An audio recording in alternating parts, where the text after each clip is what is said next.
এপাহ ফুলেৰে ইমান ধুনীয়া এটা ফেচ পেক বনাব পাৰি আচৰিত দেখিলে যে আপুনি বিশ্বাসী নকৰিব যে ইমান ধুনীয়া এটা ফেচ পেক আৰু এই ফেচ পেকটো যদি আপুনি মুখত সানে আপোনাৰ মুখখন হ'ব বগা উজ্জ্বল আৰু মুখত থকা কলা দাগ নাইকিয়া কৰিব মুখৰ বলি ৰেখাৰো বহুত পৰিমাণে কমি যাব তেতিয়াহলে আহক ভিডিও নমস্কাৰ বন্ধু বান্ধৱীসকল মই জুনে মোৰ নতুন এটা ভিডিঅ'লৈ আপোনালোক সকলোকে স্বাগতম জনাইছো আজি মই শ্বেয়াৰ কৰিবলৈ ওলাইছো এটা বিশেষ ফেচ কেয়াৰ ৰুটিন যিটো নেকি ফুলেৰে হ'ব আৰু ক্লিনজাৰ স্ক্ৰাব আৰু ফেচ পেক এইটো এটা সম্পূৰ্ণ নেচাৰেল হয় আৰু আপুনি ঘৰতে বহি অতি সহজতে কৰিব পাৰিব আৰু দেখিলে মোৰ মুখত কিন্তু একো এখন আনাই দেই মুখখন একেবাৰে সাফা হৈ আছে গতিকে মই মুখখন প্ৰথমতে কৰিম ক্লিন আৰু ক্লিন কৰিবৰ কাৰণে মোক লাগিব কেঁচা গাখীৰ আৰু কেঁচা গাখীৰ হলে ভাল কিছুমানে কয় যে কেঁচা গাখীৰ নহলে গৰম কৰা গাখীৰ হলে হ'বনে আসলতে কেঁচা গাখীৰটো হলে বেছি ভাল হয় আৰু লগত দিছো অকনমান বেচন আৰু কেঁচা গাখীৰ সেই দুইটা মিক্স কৰি মই হাততে লৈছো যদি আপোনালোকে ইচ্ছা কৰে বাচনতো ল'ব পাৰে মানে কিবা এটা পাত্ৰত লৈ ল'ব তাৰপা লোৱাৰ পাছতে এতিয়া মোৰ মুখখনত ধুনীয়াকৈ আঙুলিকেইটাৰে সাৰ্কুল মোচনত ঘঁহি থাকিম আৰু মাসাজ কৰি থাকিম 1 পৰা 2 মিনিটলৈ আৰু খুব জোৰকৈ নকৰিব যিহেতু বেচন হয় ন জোৰকৈ কৰিলে মানে নিজৰ স্কিনখনত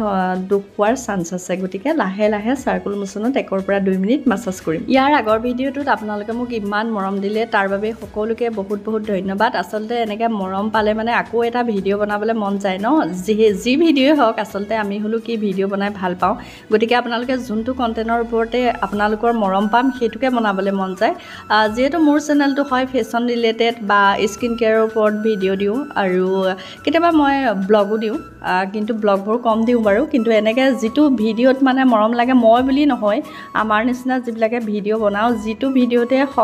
ৰাইজে মানে মৰম কৰে সেইটো ভিডিঅ'ৰ ওপৰতে আকৌ নেক্সট এটা ভিডিঅ' বনাবলৈ মন যায় সেইটো কাৰণে এই যোৱাটো ভিডিঅ'ত মই বহুত ভাল লাগিলে মোৰ সেই ভিডিঅ'টোত ইমানখিনি মোক আপোনালোকে মৰম আৰু সাপোৰ্ট কৰাৰ বাবে আৰু বহুতে শ্বেয়াৰ কৰিছে ভাল লাগিছে কাৰণ কি হয় বহুতে যেহেতু ফেচিয়েল কৰিবলৈ বা পাৰ্লাৰলৈ যাবলৈ সুবিধা নহয় মই প্ৰতিটো ভিডিঅ'তে কওঁ আৰু বহুত দূৰ হয় কিছুমানৰ বা কিছুমান ঘৰতে থাকে যাবলৈও সময় নাপায় কাম বনৰ কাৰণে এনেকৈ আপোনালোকে যদি ঘৰতে এটা স্কিন কেয়াৰ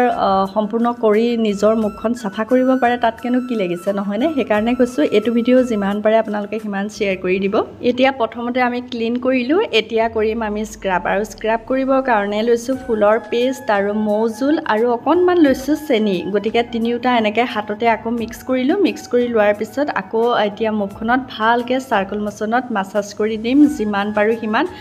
বেছি দেৰি নালাগে 1 পৰা 2 মিনিটমান ভালদৰে মাসাজ কৰি দিয়াৰ পিছতে আমাৰ স্ক্ৰাবটো কমপ্লিট হৈ যাব দুৰ্গা পূজা আহি আছে বিহু আহি আছে আৰু বিভিন্ন ধৰণৰ কিছুমান ফেষ্টিভেলো আহি আছে গতিকে আপোনালোকে এই মই যিকেইটা ফেচ পেক দেখুৱাই আছোঁ আৰু গোটেইকেইটাই ভাল ৰিজাল্ট দিয়ে আপোনালোকে নিজে সানিলে গম পাব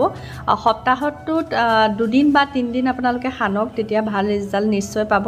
গতিকে এবাৰতে যিকোনো এটা ফেচ পেক সানিলে পটককৈ নাযায় কিছুমান যায় দেই কিছুমান ফেচ পেক এনেকুৱা আছে আপোনাৰ যদি মুখত ক'লা দাগ পৰিছে নহয় ক'লা দাগটো অকণমান হ'লেও ফিকা হ'ব তেনেকৈ যদি 2-3 বাৰ সানি থাকে আপোনালোকে খুব ধুনীয়া ৰিজাল্ট পাব মই আগৰ ভিডিঅ'টো কৈছোঁ আপোনালোকে খোৱা বোৱাটো গুৰুত্ব দিব লাগিব মছলা জাতীয় বস্তু বা ফাষ্ট ফুড টাইপৰ বস্তুবোৰ এভয়েড কৰিব লাগিব আৰু এয়া দেখিছে খুব ধুনীয়াকৈ মই এতিয়া মাসাজ কৰি আছোঁ আৰু মাসাজ কৰি কমপ্লিটেই হৈ গ'ল আৰু মুখখন খুবেই ধুনীয়াকৈ জিলিকি উঠিছে এতিয়া মোৰ স্ক্ৰাবটো কৰি হৈ যোৱাৰ পিছতে এতিয়া মই কি কৰিম অকণমান গৰম পানী ল'ম গৰম পানী মানে বৰ বিশেষ গৰম পানী নহয় যিটো কুহুমীয়া পানী বুলি কওঁ সেই কুহুমীয়া পানীটো অকণমান ল'ব তাতে এখন কটন এনেকৈ জুবুয়াই ল'ব লৈ পেলাই অকণমান চেপি দিব চেপি দি তেনেকৈ মুখখন এনেকৈ মোহাৰি দিব তেতিয়া মোহাৰি দিলে কি হয় ফেচ পেকটোৰ কাৰণে খুব ধুনীয়া এটা ৰিজাল্ট দিয়ে গতিকে কুহুমীয়া পানীত কটনৰ কাপোৰ এখন এনেকৈ ডুবাই লৈ মুখখন ভালদৰে মুচি দিব বৰ বেছি গৰম পানী নল'ব আকৌ তেতিয়া চাব আকৌ মুখখন হেৰেখাই যাব তেতিয়া নক'ব বোলে এইটো কি ক'লা বুলি গতিকে কুহুমীয়া পানী ল'ব আপোনাৰ ঠিক আছে আহক তেতিয়াহ'লে বহুতেই ৰৈ আছে বহুতে কিনো ফুল বুলিব আৰু সেই ফুলপাহ চবেই চিনি পায় প্ৰথমতে লৈছোঁ ঘৰতে লাগি থকা ঘৰতে মানে মই ৰুইয়ে থৈছোঁ এনেকৈ এল'ভেৰা আছে মোৰ আৰু ঘৰৰে এল'ভেৰা ঠাল এটা এনেকৈ ছিঙি লৈ আৰু এনেকৈ কাটি লৈ পেলাই এই মাজৰ যিখিনি জেল সেইখিনি উলিয়াই লৈছোঁ যদি ঘৰত এল'ভেৰা নাই কিনি ল'লেও হ'ব খালি ভাল ব্ৰেণ্ডৰ ল'ব যিহেতু সকলোখিনি প্ৰাকৃতিক বস্তুৱে কৰিছোঁ গতিকে এইটো বস্তু আপোনালোকে ভেজালকৈ নল'ব আৰু মৌজোলো মোৰ ঘৰতে থকা মৌজোলো কিনা নহয় গতিকে গোটেইখিনি ঘৰৰে বস্তু লৈছোঁ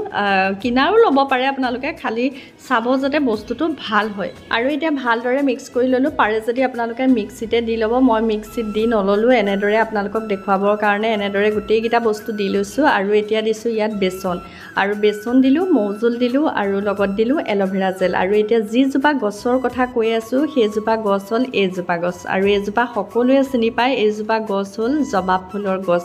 আমি কওঁ জবা ফুলৰ গছ কিন্তু ঠাইভেদে হয়তো ইয়াৰ নাম বেলেগ বেলেগ ধৰণৰ হ'ব আৰু এইপাহ ফুল ভগৱানৰো খুব প্ৰিয় ফুল হয় আৰু মানুহৰ কাৰণে কিন্তু এইজোপা খুব বৰদানতকৈ কম নহয় বিশেষকৈ চুলিৰ কাৰণে লাগে চুলিৰ কাৰণেও বহুতে সানে আৰু বহুত খুব ধুনীয়া ৰিজাল্ট দিয়ে দেই মই আগতে সানিছোঁ জবা ফুলৰ পাত এনেদৰে মিক্সিত পিচি লৈ তাত আৰু কেইটামান বস্তু থাকে দি পেলাই যদি চুলিত সনা হয় চুলিও কিন্তু খুব ধুনীয়া হয় আৰু এতিয়া এইটো লগাইছোঁ আকৌ মুখৰ কাৰণে দেই ইয়াত মই পাত ব্যৱহাৰ কৰা নাই ইয়াত মই ব্যৱহাৰ কৰিছোঁ ফুল মাত্ৰ ফুল 3 পাহ লৈছোঁ এই 3 পাহ ফুলে মোৰ এটা পেষ্ট খুব ধুনীয়াকৈ হৈ যাব আৰু জবা ফুলৰ এই ফুলটোৰ যেন এইডোখৰত এনেকৈ এই মাজৰ সেই চোৱাটোত অকণমান মিঠা মিঠা পায় নেকি পৰুৱাবিলাক খুব থাকে চাব খালি পৰুৱাবোৰ আঁতৰাই ল'ব নহ'লে ফুলপাহৰ লগতে পৰুৱাবোৰো পিচ খাই যাব আৰু সেইদিনাখন আছিলে বৰষুণ সেইটো কাৰণে তাত বাৰু পৰুৱা নাই আৰু এয়া মই ফাইনেলি পেষ্টটো পিচি লোৱাৰ পিছত ইয়াত ফাইনেল যিটো একদম মানে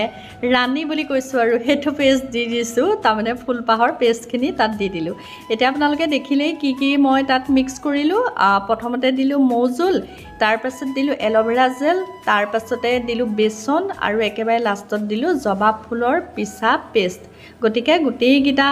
বস্তু ধুনীয়াকৈ মিক্স কৰিলোঁ মিক্স কৰি লোৱাৰ পিছত এতিয়া মোৰ মুখত সানি দিম আৰু সানি লোৱাৰ পিছত ফাইনেল আপোনালোকে চাব খুবেই ধুনীয়া হৈ যায় আজি আপোনালোকে মোৰ মাতটো অলপ বেলেগ টেংটেঙীয়া টাইপৰ দেখিছে চাগে আচলতে ভইচ অভাৰ কৰা যিটো মোৰ মাইক নহয় সেইটো বেটাই ক'ত থ'লে মই বিচাৰি নাপালোঁ আৰু মোৰ ভিডিঅ'টো দিয়াও বহুত দেৰি হৈ গৈছেগৈ সেইটো কাৰণে মই ভাবিলোঁ কি এনেকেই মই আৰু ভইচ অভাৰ কৰি দিওঁ ডাইৰেক্ট কৰিছোঁ যে মাতটো অকণমান বেলেগ ধৰণৰ দেখিব পায় বাৰু ঠিক আছে তেতিয়াহ'লে এতিয়া মই গোটেই পেষ্টটো খুবেই ধুনীয়াকৈ এনেকৈ সানি লৈছোঁ সানি লোৱাৰ পাছত ডিঙিটোতো সানিম এইবাৰ ভিডিঅ'টোত ডিঙিটোত নাসানিলোঁ সেইটো কাৰণে ডিঙিটো অকণমান কোলা হৈ থাকে আপোনালোকে পেষ্টবিলাক ফেচ পেকবিলাক যেতিয়া মুখত সানিব তেতিয়া যিমান পাৰে ডিঙিটো চাফা কৰাকৈ সানিব তেতিয়া ভাল লাগে আৰু নহ'লে মুখখন চাফা হৈ থাকে ডিঙিটো কোলা হৈ থাকে দেখিও বেয়া লাগে নহয়নে এই ফেচ পেকটো সানিবলৈ নহয় আমাক বহুত বেছি বস্তুৰ বা পইচাৰ প্ৰয়োজন নহয় যিহেতু বোলে দোকানত গৈ মই এইকেইটা ইমান দামী বস্তু কিনিব লাগিব তেনেকুৱা নহয় আপোনাৰ পাকঘৰতে থকা বস্তু খালি মৌজোলটো আপোনালোকৰ ঘৰৰ হ'লে ভাল আৰু ঘৰত যদি নহয়ও ভাল ব্ৰেণ্ডৰ মৌজোল আৰু বিশেষকৈ এল'ভেৰা জেলটো ল'ব আৰু এইকেইটা বস্তু থাকিলেতো আৰু ঘৰত কথাই নাই খুবেই ধুনীয়া ৰিজাল্ট দিয়ে যিহেতু প্ৰাকৃতিক এটা সম্পূৰ্ণ নেচাৰেল ফেচ পেক হয় আৰু খুবেই ধুনীয়া ৰিজাল্ট দিয়ে ইয়াত পইচা পাতি কোনো খৰচ এতিয়া ভালদৰে মুখখন ডিঙি আৰু সকলোতে ধুনীয়াকৈ সানি ল'লোঁ সানি লোৱাৰ পিছত একদম শেষ হৈ গ'ল আৰু মোৰ আচলতে যিমানটো লাগে সিমানটোৱে মই লৈছিলোঁ মানে ধৰক বেচনটো জোখতে লৈছোঁ সেইটো কাৰণে ডিঙি আৰু মুখলৈ ধুনীয়াকৈ মানে জুৰি গ'ল এতিয়া 10 মিনিট সময় ৰম 10 মিনিটৰ পিছত এয়া 10 মিনিটৰ পিছতে ইমানো নুশুকায় মই মানে বেলেগ কাম এটা কৰি আছিলোঁ সেইটো কাৰণে বহুত বেছিয়ে অকণমান শুকাই গ'ল বাৰু কোনো কথা নাই এয়া মুচি পেলাই আপোনালোকক অকণমান দেখাইছোঁ সম্পূৰ্ণ মুখখন দেখাম আপোনালোকে চাই থওক আৰু খুব ধুনীয়াকৈ জিলিকি উঠিছে নহয়নে আৰু মুখখন সম্পূৰ্ণৰূপে ধুই দিয়াই নাই কিন্তু মুখখন চুই যে মোৰ ইমান ভাল লাগিছে নহয় একদম কোমল লাগিছে আৰু মুখখন পুৰা ধুনীয়াকৈ পৰিষ্কাৰ হৈ গৈছেগৈ আৰু মুখখন ধুই কৰি আহিলোঁ ফাইনেল আপোনালোকৰ মুখৰ আগতে এয়া মুখ চুখ মুচি কৰি দেখুৱাইছোঁ আৰু দেখিলে কিমান এটা ধুনীয়া ফেচ পেক আজি ভিডিঅ'টোত আপোনালোকক মই সম্পূৰ্ণ মোৰ স্কিন কেয়াৰ ৰুটিনটো আপোনালোকৰ লগত শ্বেয়াৰ কৰিলোঁ যদি আপোনালোকৰ ভাল লাগিলে লাইক কৰিব কমেণ্ট কৰিব আৰু শ্বেয়াৰ কৰিব আৰু যিসকলে মোৰ নিজৰ মুখখনৰ যত্ন ল'ম বুলি ভাবিছে যিহেতু পূজা আহি আছে বা বিহু আহি আছে বা যিকোনো এটা ফেষ্টিভেলত নিজৰ স্কিনখন গুৰুত্ব দি ঘৰতে ভালদৰে ধুনীয়াকৈ ফেচিয়েল কৰিম বুলি ভাবিছে তেওঁলোকলৈ ভিডিঅ'টো শ্বেয়াৰ কৰি দিব বুলি আশা কৰিলোঁ আৰু নেক্সট আপোনালোকক কেনেকুৱা ভিডিঅ' লাগে তলত কমেণ্ট বক্সত ক'বলৈ একেবাৰে নাপাহৰিব আৰু দেখিলে ফাইনেল লুকটো মই একদম দেখুৱালোঁ কেনেকুৱা লাগিছে আৰু মোৰ নিজৰো মুখখন চুই মোৰ ইমানেই ভাল লাগিছে নহয় কি ক'ম আৰু খুব ভাল লাগিছে তেতিয়াহ'লে আজিলৈ আহোঁ বাই বাই